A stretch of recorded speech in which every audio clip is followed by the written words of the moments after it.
older than the objects I showed you, the opaque objects I showed you before. So these are older, more evolved protostars. And we get, crudely, a sort of flat distribution. And so again, I think this is very consistent with a model where the envelope densities are decreasing exponentially with time. If the envelope densities are increasing exponentially with time, the infall rate should also decrease. And Will Fisher, in a 2017 paper, made very sort of simple toy models, which is this lower diagram here, where we plot for our sample of sources their luminosities versus their envelope masses. And so all the dots are actual protostars where we have the luminosity and envelope mass estimates. And the lines are sort of protostellar tracks where there's a different final mass ranging from 4 solar masses to 0.15 solar masses, where you see the trajectory in luminosity. First, as a central object, the accretion luminosity cranks up because the central object is growing in mass. And then it drops because the amount of material dropping onto the central protostar is decreasing, so the accretion luminosity decreases, until you're just left with the intrinsic luminosity of the central protostar with no contribution. And although this is not really a model fit, and maybe you're not a unique model, but certainly the data and this drop in luminosity that we see with evolution is consistent with this idea that the envelopes are dropping exponentially with time. So, okay. Sorry, can I interrupt you? I think there is a question in the audience, so Michael, please go ahead. Yeah, I was curious, you were, some slides ago now, you were talking about stars 6,000 years old.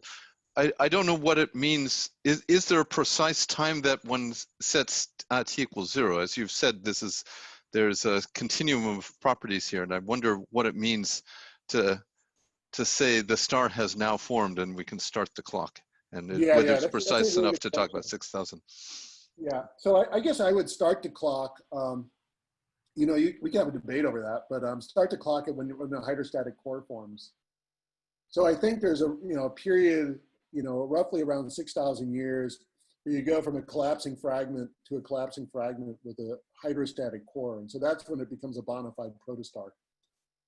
Before that, you'll just have a collapsing fragment, and you can debate how long that stage will last with various estimates. So that's where I would put the time. If you look at this plot, so each one of these phases is roughly about 150,000 years of time that extend over 500,000.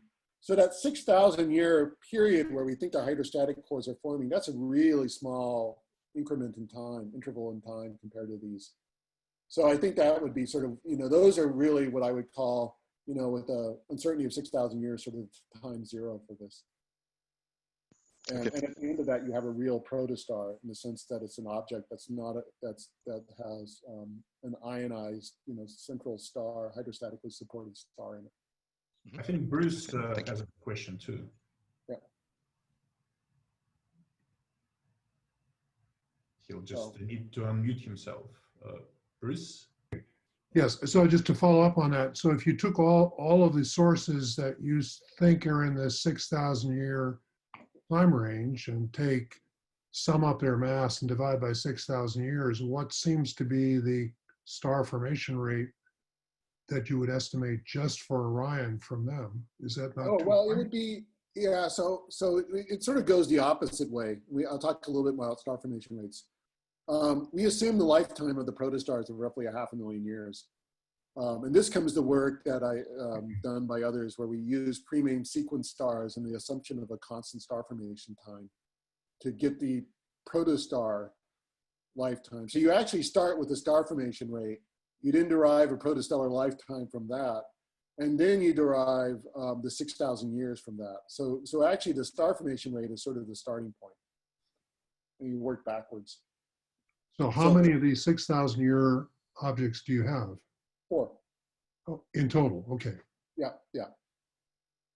And that's after surveying all of Orion A and Orion B? So that's basically surveying most of the objects. We left out the Orion Nebula, I should say, because the infrared emissions are so bright you can't do any work.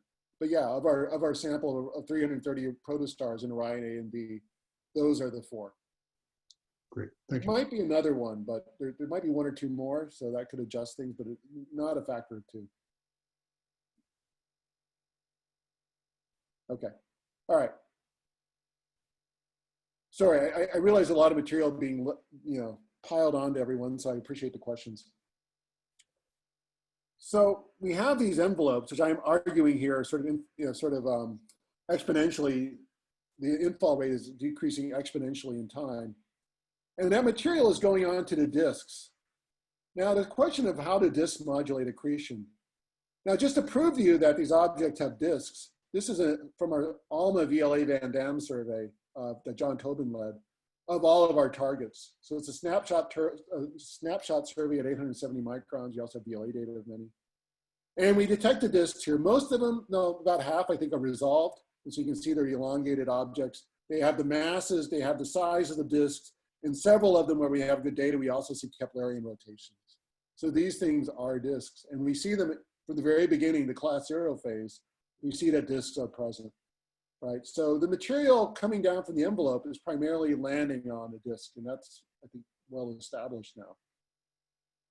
Now, there are many models that go into this, but the idea is if you have a disk and the material is landing on that disk, the disk can act as sort of a reservoir for material. And so I'm showing you a simulation by Vorobyoff and Basu, which I pull out because they have a nice animation to go with it. You're looking down onto a disk surrounding the central protostar, and continually while this is going on, there's material falling onto that disk. So it's being loaded with material with time. That's not shown. And it becomes unstable gravitationally, and that creates spiral arms and lumps in that, which then dump material onto the central protostar in the model.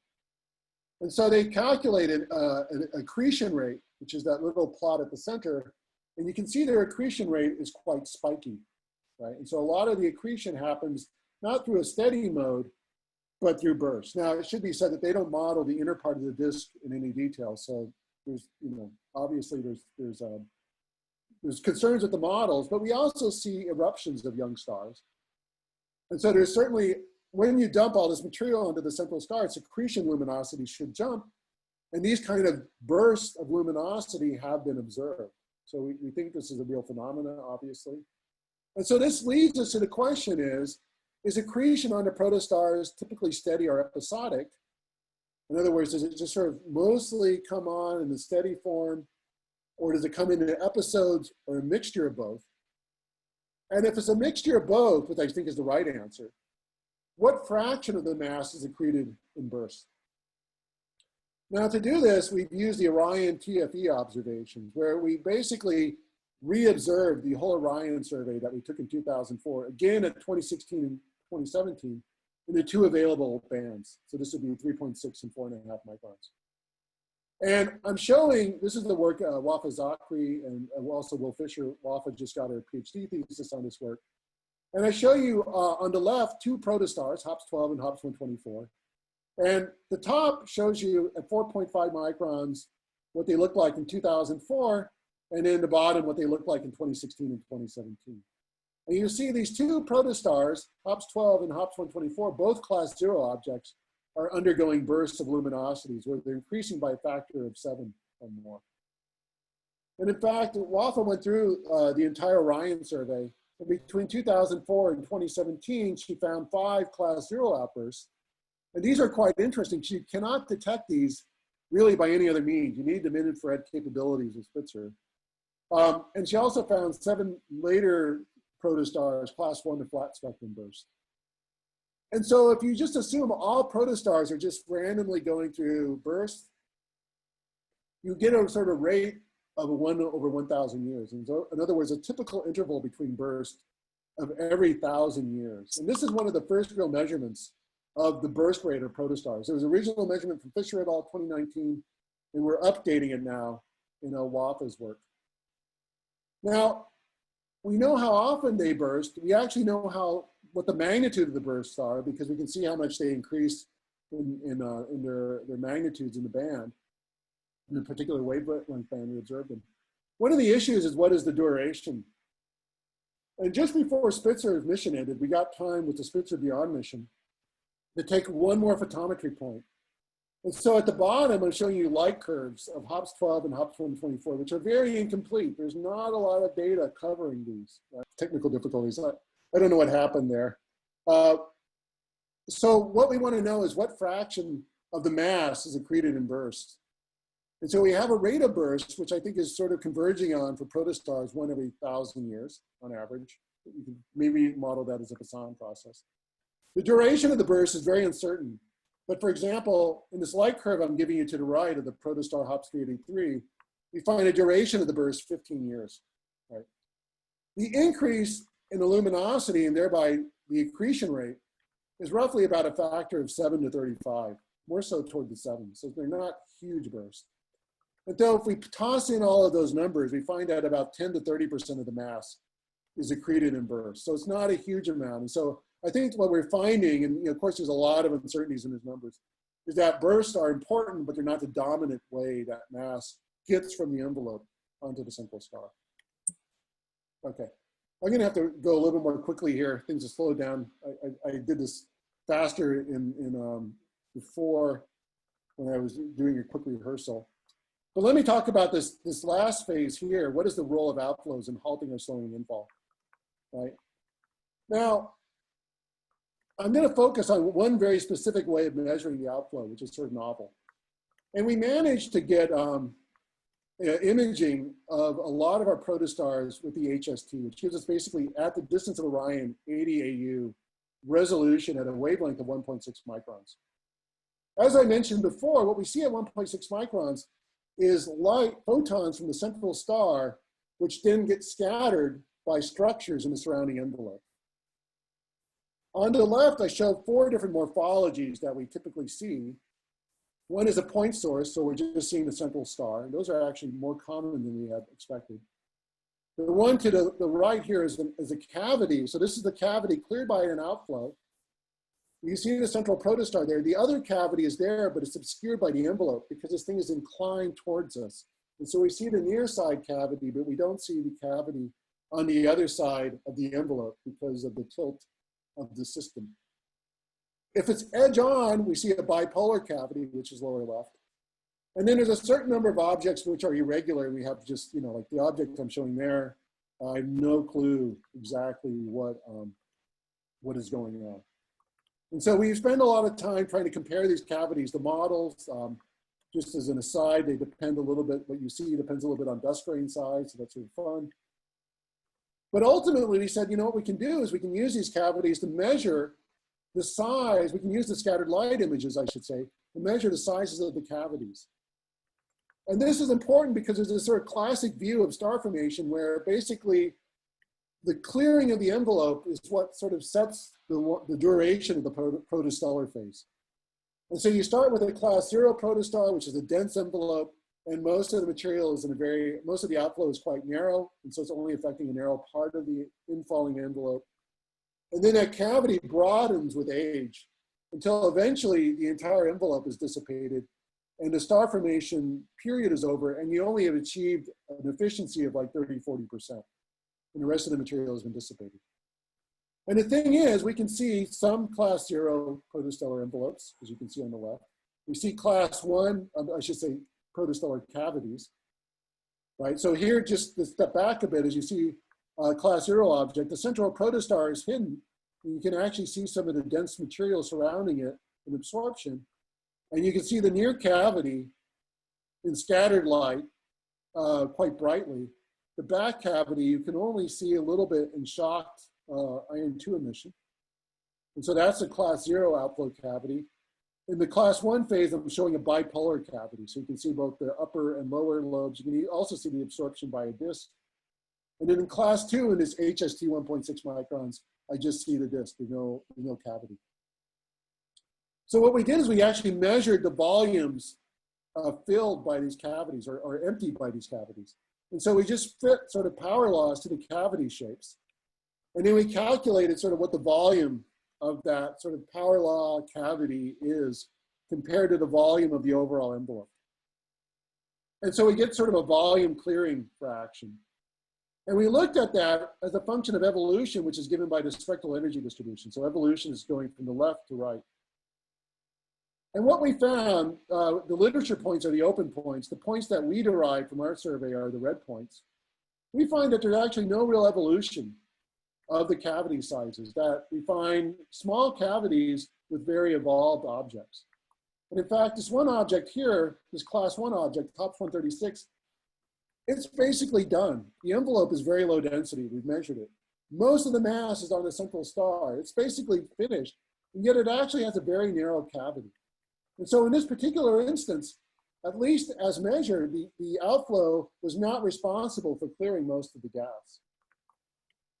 And so sort of what I want to bring to a conclusion here, and I'm going to sort of skip over a little bit of this slide, people can ask about it, is that if we're looking for the means by which the reservoir mass of the reservoir is exhausted, feedback plays a role, but I don't think cavity clearing at least plays a dominant factor.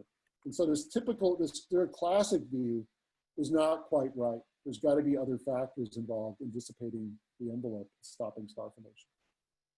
Okay, so let me just skip on. I have about a few more minutes. And say, okay, so now I'm sort of building a picture of low mass star formation. And obviously it's a very incomplete picture. And some of the classic sort of pieces of this sort of, broad model, such as cavity clearing, stopping infall, have not really been shown to be true with existing data. And so there's a lot of stuff we need to learn. But as we are doing this and trying to understand the formation of individual young stars, we also want to use low mass stars as tracers of star formation. And so here, let me give you an example. These are the Orion A and B cloud, right, across the sky. I showed them earlier on, arranged within the Orion constellation. The integral shaped filament, the Orion Nebula cluster, which I showed at the beginning of this, this colloquium, is on the upper right here. And so, and you can see the background data are Herschel column density maps. So you see this really beautiful, intricate filamentary structure of the clouds. And the dots give you all the protostars that we have found and studied through various means. The redder ones being younger and the bigger size more luminous. And so these things give us a tracer of star formation across this cloud.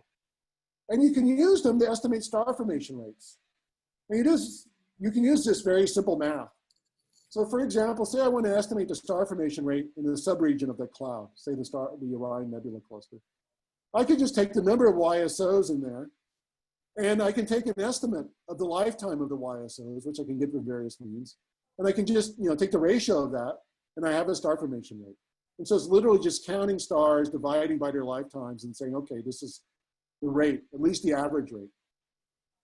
If you want to focus on the more recent episode of star formation, I could take the number of protostars, the typical protostellar lifetime of 500,000 years, and I can calculate a star formation rate from that. If I want to be more sophisticated, and this is a technique that I'm playing with, I'm not really going to dive into details, but it may disagree a little bit with the previous one because protostars may have different lifetimes. Protostars in denser environments may collapse faster because free fall times are shorter. And so one thing I can do is I can actually use the luminosities of the protostars to calculate a mass accretion rate. I can sum the luminosities of all the protostars in a cluster to get the total mass accretion rate, the total rate at which mass is going from their envelopes onto the stars. And I can divide that by the standard stellar mass to get a star formation rate. And because of limited time, I'm not going to go into that, but that's the new method that I think we can use with this kind of data. Now, one thing you can do with this, so this is work of Raj Pokral, who's now a postdoc here, is you can look for star formation laws within a single molecular cloud. And so this has been work that's been done by multiple investigators, but Raj's work, I think, is sort of the most rigorous and sort of the most recent result. And here's examples of 6 different molecular clouds where he's compared on the y-axis the column density of young stellar objects, in these cases protostars, and on the x-axis the column density of molecular gas. And what he finds are these beautiful correlations between the density of protostars and the density of column density of molecular gas, such that it follows basically a density to the surface density of stars goes as the surface density of gas squared. And if you infer from the surface density of stars the star formation rate, just divide by the lifetime of the protostars, this would say that within all of these clouds, the star formation rate is proportional to the surface density of gas squared, which is similar to a result that others have gotten. What's also interesting here is that it's a continuum. And at the higher end, because of this power law, you're going to get higher efficiency star formation and denser star formation. You're going to convert in a given amount of time a higher fraction of your gas into stars. And so this is probably the origin of the embedded clusters that we see. When we look at star clouds, molecular clouds, we find that 70–80% of the mass are in clusters or groups. And this is, I think, the reason is that when you have higher column density gas, you form stars much more rapidly following the star formation law. And so the things that are embedded clusters are the things that basically are in the high column density areas that are forming stars very rapidly. Now, what about bound clusters? Let me just throw this in one last thing is, once you form the cluster of stars, the gas gets dissipated. And remember that the highest star formation efficiency you get in these regions is maybe 20%. So you form a few massive stars, and then suddenly like 80% of the mass is dissipated maybe by the massive stars. And so 80% of the mass, which bound together these clusters, has suddenly been sort of tossed out, rapidly evacuated. And so here's an example. This is a SEPO-B3b cluster in the Cepheus region. The molecular clouds, you can see the surface of the molecular clouds illuminated in the mid-infrared emission, seen in the Spitzer image. But the cluster itself is where the rectangle is drawn. And just rapidly going through this, so it's a little bit of a, unfortunately getting shortchanged here, but you can ask questions later. There's actually two subclusters here. One that's fairly rich, has about 1,000 stars, and another one, and that one's to the east, the western one has about 400 young stars. And the eastern one has an O star, the other ones only have B stars. And interestingly, the O star, when we measure this is the work of Nicole Carneth again, measure the velocities of these, it looks like this particular region is expanding, and so is unbound. Well, the right sort of subcluster appears to be bound. And by comparison to N-body models, we think both of these may form in the end bound clusters of about 300 stars left, right? The one on the left, most of the stars will just sort of disperse into the field. And not only that, when we look at these with Gaia, because these are not deeply embedded anymore, we find that both of these two subclusters are moving away from each other. They're not going to merge to form a bigger cluster. They're moving apart to form sort of a double cluster at about a velocity of 2 kilometers per second. And so this is just an example where we think we're seeing the formation of bound clusters. Obviously, a lot more work needs to be done. But it depends again on using these young star surveys that we started with this work of Allen et al. Through 2012, cataloging the distribution of young stellar objects using Spitzer and Chandra. And then using these as sort of tracers of the cluster evolution. And from this, I think we can come up with a much deeper understanding of why some clusters just disperse into the field and others form bound clusters, which then persist, and we observe them in, say, other galaxies. So I'm just going to skip through this part because I'm sort of at the end. If anyone that wants to ask, there's also, I want to make a point about the great observatories. But let me just leave you with this just sort of, I guess, 5 different conclusions from this talk, or sort of maybe sort of this progress report on the formation of these low mass stars and their value in understanding sort of star and cluster formation. Right. So thank you for your time and attention. Thank you very much, Tom. So I guess we just end with a round of silent applause, unless people want to join in and do their actual one. But now is obviously the time for asking the questions that you have been accumulating over the duration of the talk. So please feel free to raise hand or type something in the chat. So I can see at least one question already. So Matt, please go ahead. Thanks for this talk. I really enjoyed it.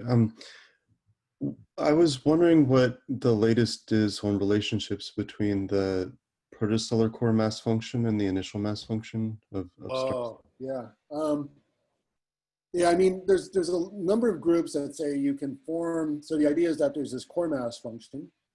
And the idea is that if 40% of the mass of those cores goes into stars, you may be able to reproduce the initial mass function. I don't know if really much has changed. There's this, that's sort of one picture. Let me see, I think there's two issues of that that I think need to be better understood. Is first, measuring the masses of cores can be a bit tricky because there's a lot of mass at larger radii. And we don't really know the boundaries of the reservoirs that feed these young stars very well, so where they can draw gas from. And that, I think, ALMA, in really looking at the structures of clouds, can fill in. And the other thing is what sets the efficiency. To get that to work, you need a 40% efficiency or 30% efficiency. We don't actually know. I mean, that's why I was doing this work with the outflow cavities, is trying to understand the efficiency of converting a core into a star. And I don't think we really know why, every core would suddenly form a star with 30, 40% efficiency. So I would say, that it's still a viable model, but there's lots of uncertainties in that particular approach. Yeah, thank you. I just had another brief question of, I mean, this was already touched on about timescales and how you count 6,000 years, but so how do you determine when you have a hydrostatic core? Is it just based on morphology of the emission, or? Yeah, it's actually, well, no, and it's a good question. I mean, usually we say it's when we have an outflow, which is a little bit ad hoc, but if we figure if you have a hydrostatic core with the disk, you can drive an outflow. So that's one thing. That's probably our best measurement. In the morphology, we don't really have the resolution to say that we have enough material in there to form a hydrostatic core. And these things are so embedded, right, that you can't even see in them at 870 microns. So it's a little bit of a guess. We know at the end of that 6,000 years, there are hydrostatic cores. So, yeah. Thank you. Thanks, Tom. So Eve Ostraker next. Nice talk, Tom. Good to see you in Princeton. So I wanted to ask, in the plots you showed of star formation surface density versus gas surface density, I mean, of course, the stars are only forming in the very highest, from your other parts of your talk, it's only forming in the very highest surface density, way above these values. So how is the surface density actually defined? What is the boundary? Yeah, and if you change that boundary, what does it do? There's a smoothing in here, right? So they basically smooth the column density over a beam, which I think is on the order of, like, if I remember right, 0.2, 0.3 parsecs. Because first you have to measure the column density of YSOs over a range of areas, right? And then you sort of measure the column density over a similar region. So within that region, there could be substructure, right? So that's a little bit of the sleight of hand here, I guess. I don't know if it's a sleight of hand. But when we say we're measuring the surface density, obviously, molecular clouds are super structured. And so really what we're saying is sort of an average surface density over, given in the papers, but it's roughly about 0.2 parsecs. And obviously within that 0.2 parsecs, there's denser material forming, denser pockets of gas that are collapsing to form stars. Right, yeah. So it's a really good question, but. Yeah, I mean, in part I ask because when we have sort of looked at the related thing in simulations, it's not just an overall shift as you change the scale, it can sort of change the slope and things like that. And so I was curious to what extent that was explored, but that's a detailed question. Yeah. I mean, we haven't really looked at the inner structure within that. I mean, that would be an interesting thing to do, is to look at different regions and look at the inner structure. Such, and then compare that to the models. I have not really seen people reproducing this with models. So I'm not sure why. But yeah, it's obviously, I mean, what surprises me is that you have such a nice correlation, given how the messiness of star formation. To see this correlation over and over again in clouds is to me just shocking. So, yeah. So next question is Rainy Chen. Nice talk. So you mostly talk about low mass star formation, and it's a nice picture being painted. But can you detect the sort of equivalent pre-class 0 objects for massive stars, or they're too rare to see? Well, not in the samples that we were looking at. I mean, there are things in Orion, but to be honest, those areas are so blasted out in the Herschel and Spitzer data that, you know, the techniques that we're using are not really well suited for those kinds of studies. We do look at intermediate luminosity objects. So we have like a class 0 object that's maybe on the order of a few solar mass. Well, currently it's 2 solar masses. It might form something that's like 3 or 4 solar masses. And those things have really beautiful outflows that we're studying with Sophia, for example. So we can probably get up to objects that are becoming, you know, maybe 4 or 5, maybe a bit more solar mass stars, but not massive objects. But the intermediate luminosity objects also have disks and such. And so at some level, they do look like sort of scaled up versions of the lower mass protostars. And they do have like a class 0 phase. But they're very rare, even when you get to that, you know, mass phase. Okay, we have time for maybe 1 or 2 more questions. So Jeremy, you want to go next? Okay, so you told us that the envelopes decrease in mass or whatever exponentially. Do you think that reflects the structure of the core that is falling onto the protostar or whatever, or does it have something more to do with feedback? I mean, it doesn't seem very, I mean, one could engineer a core of a certain structure that would then have an exponentially declining envelope, but it seems a little unnatural. Yeah, that's a really good question. I don't know. I mean, this is like the, you know, I tried to ask this question of, you know, I don't think we fully ruled out outflows because there is entrained gas outside the cavities that may play a role. And so ALMA studies will help. You could also imagine there's people who said that the mass is limited by motions of, like, you know, oscillating filaments launching out of stars. It may be limited by the cloud structure, but now you have to go on really fine scales that we're just really, you know, starting to probe down to with ALMA. And so I think it's a really interesting question. And this comes back to the core mass functions. What is sort of the limit of the reservoir of gas, which a young star accretes from? Is it just defined by a single core? Is there a larger region, and what defines that limit? That is a really interesting question that we just don't know the answer to. And it's a hard one because, you know, you get into gas structure and stuff, and it's really hard to figure out sort of 3D morphologies and kinematics from 2D maps with velocity. That's what you asked is really a key question, I guess, is my answer. And I don't know. Okay, thank you very much. I don't see any more questions. So at this point, I would probably suggest that we defer remaining questions to the one-on-one sessions that will be happening during the week. If you have you know, additional questions, please sign up at the spreadsheet and have a chance to talk to Tom afterwards regarding his talk. Yes, Can I mention just one other thing, just a quick advertisement. There is something in NASA, for those of you interested in cosmic origin, there's something called the Cosmic Origin Program Analysis Group.